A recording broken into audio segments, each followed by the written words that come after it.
Most welcome in the session of EBS or Environmental Study for upcoming UP TET C TET examination. आज इस video में हम बात करेंगे इन्वायरमेंटल स्टडी या पर्यावरण अध्ययन के 30 मोस्ट इंपॉर्टेंट क्वेश्चन जो कि आपके प्रीवियसली एग्जाम्स में पूछे जा चुके हैं और आगे आने वाले upcoming UP TET C TET REET और अदर स्टेट के टेट के एग्ज़ाम में हेल्पफुल होंगे। चलिए हम बात करते हैं इन्वायरमेंट सेक्शन या इन्वायरमेंटल स्टडी की। फर्स्ट क्वेश्चन है हमारा, निम्नलिखित में से कौन से प्राथमिक स्तर पर पर्यावरण अध्ययन में आकलन के लिए उपकरण और तकनीकें हैं। यहाँ पर बात हो रही है प्राइमरी लेवल पर इन्वायरमेंटल स्टडी को असिस्ट करने के लिए कौन कौन से टेक्निक्स और टूल को हम यूज़ कर सकते हैं। ऑप्शन ए परियोजना कार्य प्रोजेक्ट वर्क, ऑप्शन बी क्षेत्र भ्रमण field visit, option C journal लिखना, ऑप्शन डी विचार मानचित्रण करना। ठीक है, तो यहाँ पर आपको बताना है कि कौन सा राइट रिस्पॉन्स आपका होगा। तो यहाँ पर देखो प्रोजेक्ट के थ्रू भी, फील्ड विजिट के थ्रू भी, जर्नल लिखना और विचार मानचित्रण। तो आपका यहाँ पर ऑप्शन सी करेक्ट हो जाएगा। ए बी सी डी जो चारों ऑप्शन आपके राइट हो जाएंगे। क्वेश्चन नंबर सेकेंड है हमारा यहाँ पर 62, मिजोरम में की जाने वाली झूम खेती के विषय में निम्नलिखित कथनों का अध्ययन कीजिए। यहाँ पर बात हो रही है नॉर्थ ईस्ट में मिजोरम स्टेट में जो झूम खेती की जाती है उसके लिए कौन कौन से कथन सपोर्ट करेंगे।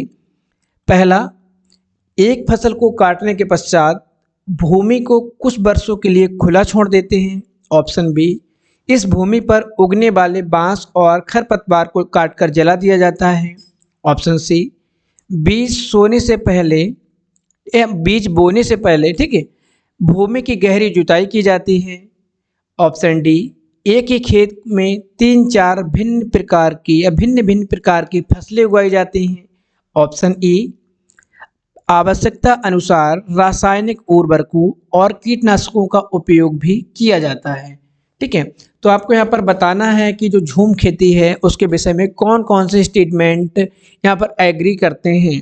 तो आपका यहाँ पर हो जाएगा कौन सा, ऑप्शन बी करेक्ट हो जाएगा। बी का मतलब यहाँ पर ए बी और डी। ठीक है, ए और बी और डी में कैसे हो जाएगा, देखो एक फसल को काटने के पश्चात भूमि को कुछ वर्षों के लिए खुला छोड़ देते हैं, झूम खेती में होता है। ठीक है, दूसरा, इस भूमि पर उगने वाले बांस और खरपतवार को काटकर जला दिया जाता है। और ऑप्शन डी, एक ही खेत में 3-4 भिन्न प्रकार की फसलें उगाई जाती हैं। ठीक है, और यहाँ पर जो नॉर्थ ईस्ट में आपका आवश्यकता के अनुसार रासायनिक व उर्वरक कीटनाशकों का प्रयोग नहीं किया जाता है और गहरी जुताई भी नहीं की जाती है। ठीक है, क्वेश्चन नंबर 63 है हमारा, पर्यावरण अध्ययन के शिक्षण से उन प्रक्रिया पर आधारित कौशलों को बढ़ावा दिया जाना चाहिए जो पूछताछ आधारित प्रत्यक्ष अनुभवों के केंद्र बिंदु हैं। निम्न में से कौन सा ऐसा कौशल नहीं है। यहाँ पर बात हो रही है इन्वायरमेंटल स्टडी को टीच करने के लिए कौन कौन से स्किल्स को प्रमोट किया जाना चाहिए जिसके थ्रू डायरेक्ट एक्सपीरियंसेस हमको गेन हो या प्राप्त हो। तो यहाँ पर कौन सा कौशल नहीं है। पहला, पूर्वानुमान लगाना प्रिडिक्शन, दूसरा निर्धारण करना डिसाइड करना। ठीक है, तीसरा आपका निष्कर्ष निकालना कंक्लूजन, ऑप्शन डी अवलोकन करना। तो यहाँ पर आपका जो निर्धारण करना ये एक प्राइमरी स्किल नहीं होगा, बाकी प्रिडिक्शन करना, कंक्लूजन निकालना, ऑब्जर्वेशन करना, ये आपकी जो पर्यावरण स्टडी है आपकी या इन्वायरमेंटल स्टडी है, ठीक है, उनको प्रमोट करेगी इंटरेक्टिव स्किल्स के लिए। क्वेश्चन नंबर 64, भारत के सबसे पहले कॉफ़ी बीन किस देश से लाए गए थे। कॉफ़ी बीन का मतलब जो कॉफ़ी के बीज होते हैं वो किस देश से लाए गए थे। तो भारत में जो कॉफ़ी बीन है वो अफ्रीका से लाए गए थे। यहाँ पर ऑप्शन डी आपका करेक्ट हो जाएगा। क्वेश्चन नंबर 65, निम्न में से कौन सा पारिस्थितिकी पर्यटन का महत्वपूर्ण हिस्सा है। ठीक है, इकोलॉजी टूरिज्म। ठीक है, चिड़ियाघर, जू, बगीचे का फलोद्यान। ठीक है, ऑप्शन सी नेशनल पार्क या राष्ट्रीय उद्यान, ऑप्शन डी बॉटनिकल गार्डन वनस्पति उद्यान। तो जो आपका है यहाँ पर ऑप्शन सी करेक्ट होगा। नेशनल पार्क जो होते हैं वो क्या होते हैं, इकोलॉजिकल टूरिज्म का एक महत्वपूर्ण हिस्सा होते हैं। क्वेश्चन नंबर 66, कक्षा 5 की अध्यापिका महिका चाहती है कि उसके विद्यार्थी आसपास के पौधों का अवलोकन करें। सार्थक अधिगम सीखने के लिए उससे बच्चों को क्या करने के लिए प्रोत्साहित करना चाहिए। यहाँ पर क्लास 5 की टीचर माहिका चाहती हैं कि उनके जो बच्चे हैं आसपास का जो लोकल इन्वायरमेंट है, वहाँ के पौधों को, वहाँ के प्लांट्स को, वहाँ के ट्रीज़ को ऑब्जर्व करें और जो लर्निंग है आपके एक पॉजिटिव वे में होने के लिए किस किस चीज़ को मोटिवेट या प्रमोट करना चाहिए। ऑप्शन ए, समझना कि पौधे भी सजीव होते हैं। ऑप्शन बी, यह समझना कि पौधे हमारे लिए उपयोगी हैं। ऑप्शन सी, अधिकतम पौधे के नाम लिखना। ऑप्शन डी, उनकी ऊंचाई, पत्तियों, गंध और उगने के स्थानों में अंतर का अवलोकन करना चाहिए। तो आपका यहाँ पर ऑप्शन डी करेक्ट हो जाएगा। ठीक है, उनकी ऊंचाई, पत्तियों, गंध, उगने के स्थानों में अंतर का अवलोकन करना।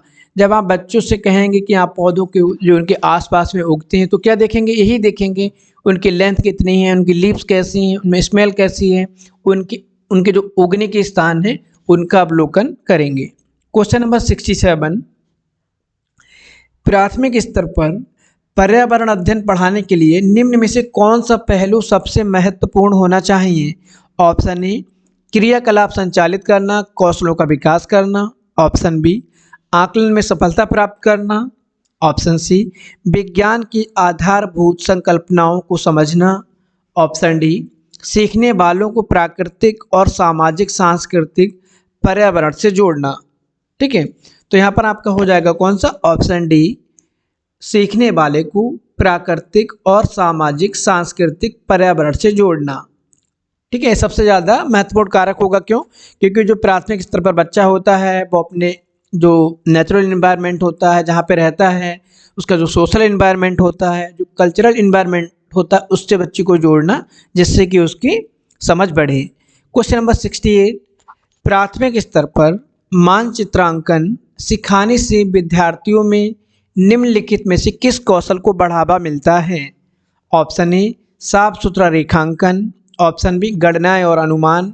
ऑप्शन सी, माप के अनुसार चित्रण करना। ऑप्शन डी, सापेक्ष स्थिति और दिशा का बोध करना। ठीक है, तो यहाँ पर आपका जो मानचित्रण होता है, मैपिंग होती है, उसके जो किसको बढ़ावा मिलेगा, बढ़ावा मिलेगा सापेक्ष स्थिति और दिशा बोध की जानकारी। मतलब एग्जैक्ट पोजीशन क्या है जिस प्लेस को हमको जानना है और कौन सी दिशा में वो प्लेस है। क्वेश्चन नंबर 69, यहाँ पर एक तालिका दी गई है। पेट्रोल का प्राइस दिया गया है और डीजल का प्राइस दिया गया है जून 2007 और दिसंबर 2014।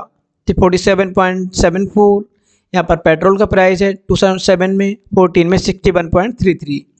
डीजल का प्राइस है आपका 35.21 और यहाँ 50.51।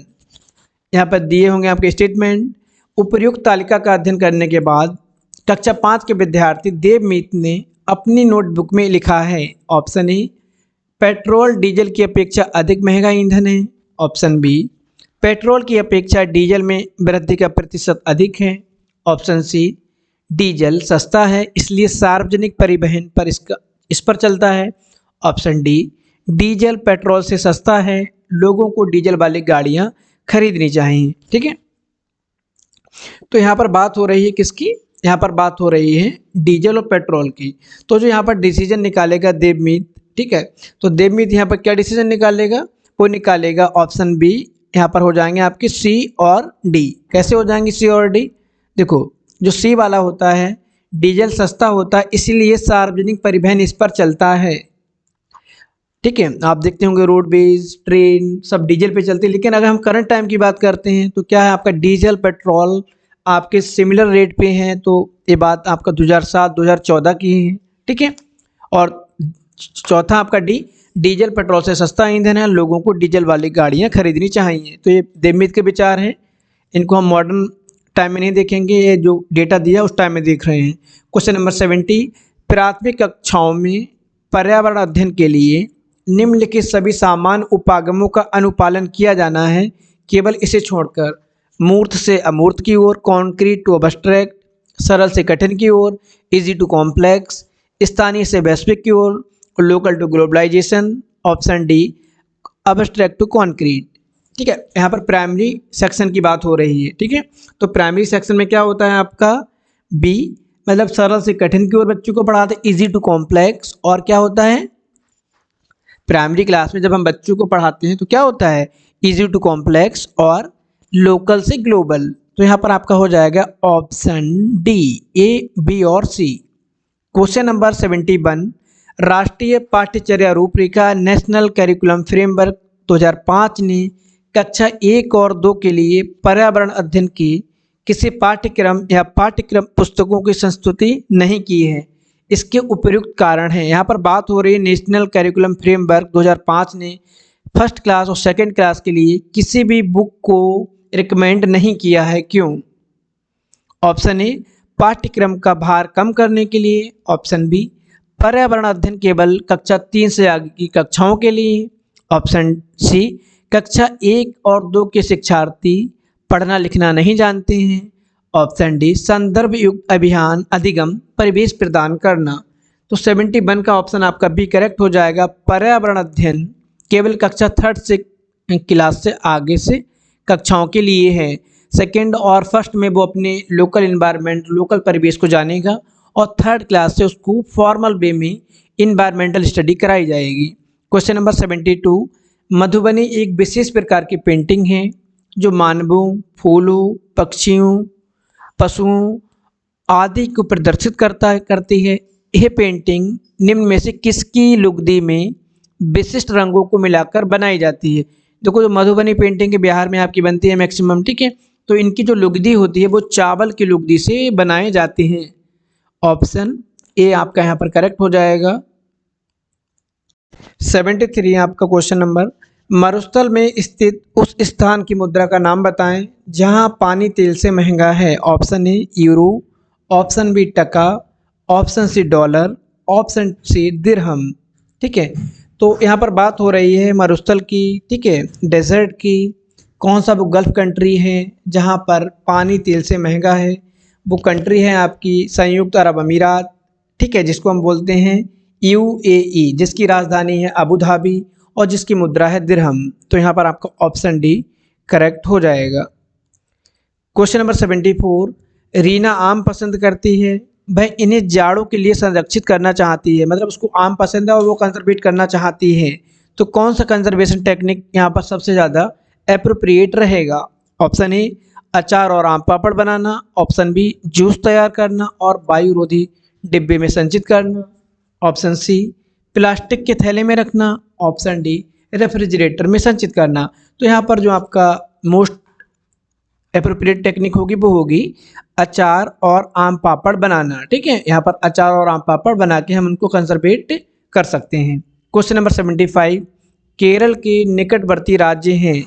यहाँ पर केरल के निकटवर्ती राज्य की बात हो रही है, तो यहाँ पर कौन कौन से हो जाएंगे? कर्नाटक और तमिलनाडु। ऑप्शन डी कर्नाटक और तमिलनाडु। आप मैप में देखेंगे, ठीक है, आंध्र प्रदेश आपका एक पूरा स्टेट छोड़ने के बाद में है, ठीक है, तो आंध्र प्रदेश वाला होगा नहीं आपका, तमिलनाडु तो रहेगा ही, ठीक है, और महाराष्ट्र आपका बीच में आपका क्या होता है, वो भी ऊपर है आपका, तो यहाँ पर क्या होगा? कर्नाटक और तमिलनाडु। क्वेश्चन नंबर 76, निम्नलिखित में से हमारे देश के किस राज्य के अधिकतर लोग नारियल के तेल में पकी हुई समुद्री मछलियाँ खाना पसंद करते हैं? तो यहाँ पर आपको मालूम है जहाँ नारियल पैदा होंगे वहाँ पर ही लोग नारियल के तेल में मछलियों को खाना पसंद करेंगे। तो वो नारियल कहाँ पैदा होते हैं आपके राज्यों में? गोवा में। तो यहाँ पर गोवा ऑप्शन हो जाएगा। क्वेश्चन नंबर 77, निम्न में से वह कौन सा जानवर है या जंतु है जिसके अग्र दांत हमेशा बढ़ते रहते हैं? वे दांतों को बहुत अधिक लंबा ना होने देने के लिए वस्तुओं को काटते और कुतरते रहते हैं। ठीक है, तो यहाँ पर आपको बताने हैं भाई कौन से हैं। तो यहाँ पर आपके ऑप्शन दिए गए हैं दीमक, छिपकली, गिलहरी और चूहा। देखो जब आपके दोनों ऑप्शन दिए होते हैं गिलहरी और चूहा, तो आप यहाँ पर गिलहरी लगाएंगे। अगर यहाँ पे गिलहरी नहीं दी गई होती, स्क्वायरल नहीं दी गई होती, तो आप यहाँ पर चूहे को लगा दें। ठीक है, देखो जो गिलहरी के सामने के दांत होते हैं वो जीवन भर बढ़ते रहते हैं, और जो चूहे के दांत होते हैं, तो चूहे के जो कृंतक दांत होते हैं, ठीक है, वो जीवन भर बढ़ते रहते हैं और वो आपके बढ़ते रहते हैं और वो वक्राकार होते हैं। लेकिन गिलहरी के जो आगे के दांत होते हैं वो बढ़ जाएंगे, तो गिलहरी का मुंह नहीं खुलेगा और वो सांस लेने में उसको प्रॉब्लम होगी। तो यहाँ पर हम ऑप्शन को ऑप्ट करेंगे गिलहरी। अगर यहाँ पर गिलहरी ना दिया होता तो हम चूहे को ऑप्ट करते। क्वेश्चन नंबर 78, कोई किसान उर्वरकों और कीटनाशकों का प्रयोग अधिक करता है, ठीक है, खेतों में बार बार धान की फसल उगाता है। ऐसा करने से उसके खेतों की मृदा केवल धान की फसलों के लिए उपयोगी रहेगी, जुताई के लिए उपयुक्त बन जाएगी, बंजर हो जाएगी, अन्य फसलों के लिए भी उपजाऊ बन जाएगी। ठीक है, तो यहाँ पर आपका ऑप्शन सी बंजर हो जाएगी, ठीक, अनफर्टाइल हो जाएगी। तो यहाँ पर आप कर लेंगे ऑप्शन सी को ऑप्ट, क्योंकि हम बार बार अगर बहुत ज़्यादा उर्वरक और बहुत ज़्यादा पेस्टिसाइड का यूज़ करेंगे तो हमको बाद में जो हमारी भूमि होगी, जो लैंड होगी, वो आपकी अनफर्टाइल हो जाएगी। यहाँ पर हमारा 79 नंबर क्वेश्चन है। ठीक है, रेगिस्तानी ओक के बारे में। एक वृक्ष है जिसको हमको स्टेटमेंट दिए गए हैं, तो कौन कौन से स्टेटमेंट अप्रोप्रिएट हैं, उपयुक्त हैं, उनको हमको यहाँ पर छांटना है। पहला ऑप्शन है रेगिस्तानी ओक एक वृक्ष है जिसकी ऊंचाई हमारी कक्षा के कमरे के लगभग बराबर अर्थात 4 मीटर होती है। ठीक है, तो ये आपका क्या है, करेक्ट है आपका ऑप्शन बी है यहाँ पर हमारा। इस वृक्ष की जड़ें नीचे वृक्ष की ऊंचाई के लगभग 30 गुनी गहराई तक जमीन के भीतर जाती हैं जब तक कि पानी ना पहुंच जाए। ऑप्शन बी भी आपका करेक्ट होगा। ऑप्शन सी इस वृक्ष के तने में पानी एकत्रित होता है। ऑप्शन सी भी करेक्ट है आपका। और ये वृक्ष अबू धाबी में पाया जाता है, ये रॉन्ग है आपका। तो यहाँ पर आपका ऑप्शन डी करेक्ट हो जाएगा, ए, बी और सी। क्वेश्चन नंबर 80 है हमारा। कोई व्यक्ति 2/1/2015 को मड़गांव से नागरकोइल जाने के लिए रेलगाड़ी में बैठा है। रेलगाड़ी 7:45 बजे मड़गांव से चली और अगले दिन अर्थात 3/1/2015 को 4:45 नागरकोइल पहुंची। यदि इन दोनों स्टेशनों के बीच की दूरी 1140 किलोमीटर है तो रेलगाड़ी की औसत चाल लगभग कितनी है। ठीक है, तो यहाँ पर आपको एवरेज टाइम बताना है। ठीक है, तो यहाँ पर जो दूरी है आपकी वो आपको मालूम है कितना है, 1140 किलोमीटर। टाइम कितना लगा आपका, यहाँ पर टाइम आप निकाल लेंगे, टाइम आपका हो जाएगा देखिए 21 घंटा। ठीक है, तो 21 से हम डिवाइड कर देंगे, यहाँ पर जो हमारी वो आएगा स्पीड आएगी, वो आएगी 54 किलोमीटर पर आवर। तो आपका यहाँ पर ऑप्शन ही करेक्ट हो जाएगा। Question number 81।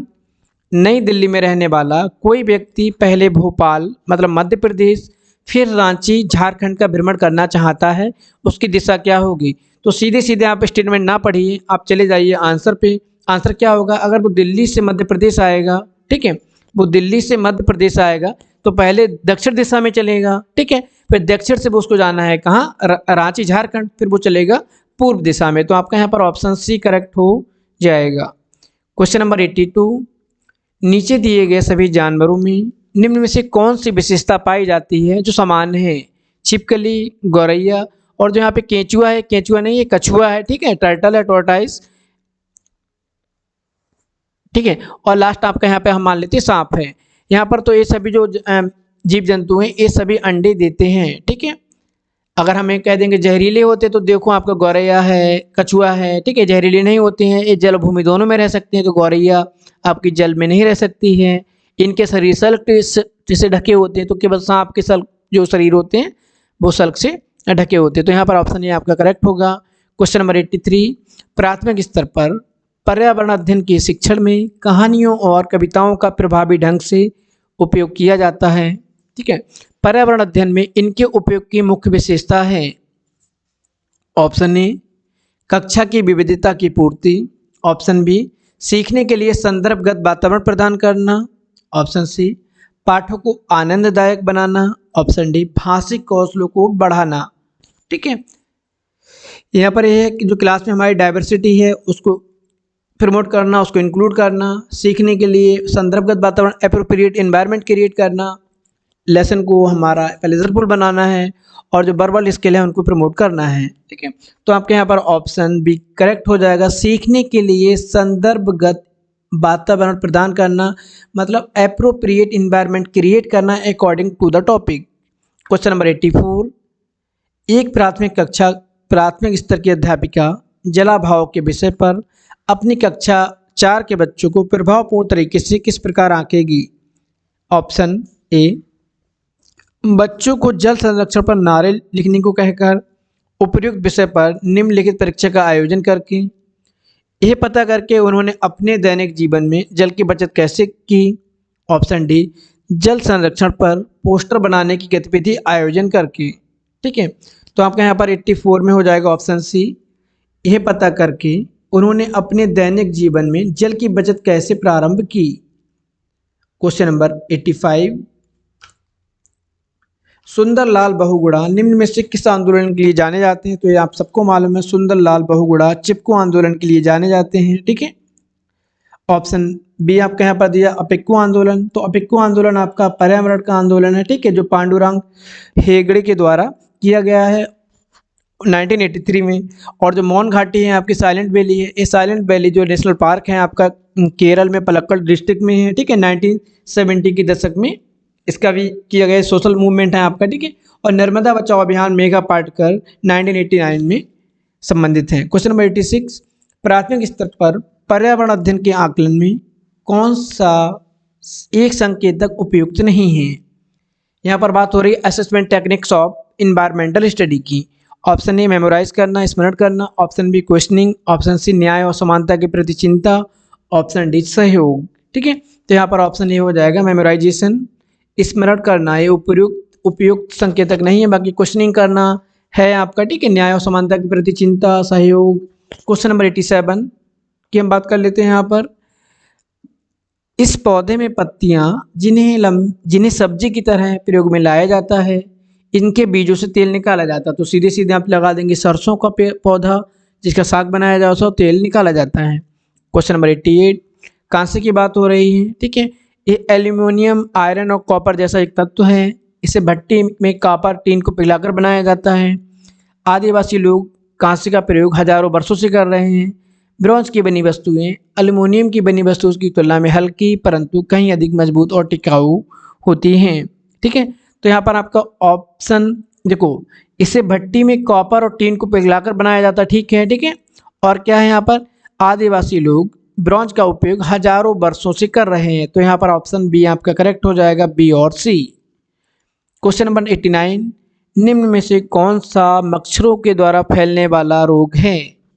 कौन सा ग्रुप है, ठीक है। तो सीधे सीधे लगा देंगे चिकनगुनिया, डेंगू और malaria. Question number 90 last question है हमारा। किसी राज्य के मानचित्र के एक सिरे पर यह लिखा था scale equal to 1 centimetre 1/10 metre यदि मानचित्र पर किन्हीं दो शहरों के बीच की दूरी 9 सेंटीमीटर मापी जाती है तो इन दोनों शहरों के बीच में वास्तविक दूरी है, ठीक है। देखो यहाँ पर 1 सेंटीमीटर बराबर आपका 110 मीटर दिया गया है, ठीक है। तो यहाँ पर क्या हो जाएगा, दो शहरों के बीच की दूरी आपकी 9.7 है। तो 9.7 को 1/10 से मल्टीप्लाई कर देंगे, हमारा आंसर आएगा कितना आपका 1.067। ऑप्शन ए आपका करेक्ट हो जाएगा। तो यहाँ पर हमने डिस्कस किए हैं इन्वायरमेंटल स्टडी के 30 क्वेश्चंस। होप आपको एक क्वेश्चन जो नेक्स्ट आपके एग्ज़ाम होंगे थोड़ा बहुत फॉर्मेट चेंज करने के बाद में क्वेश्चन आपको इसी टाइप से मिलेंगे। तो नेक्स्ट वीडियो में हम बात करेंगे कुछ नए प्रश्नों की नए सेट के साथ में। तब तक के लिए थैंक यू।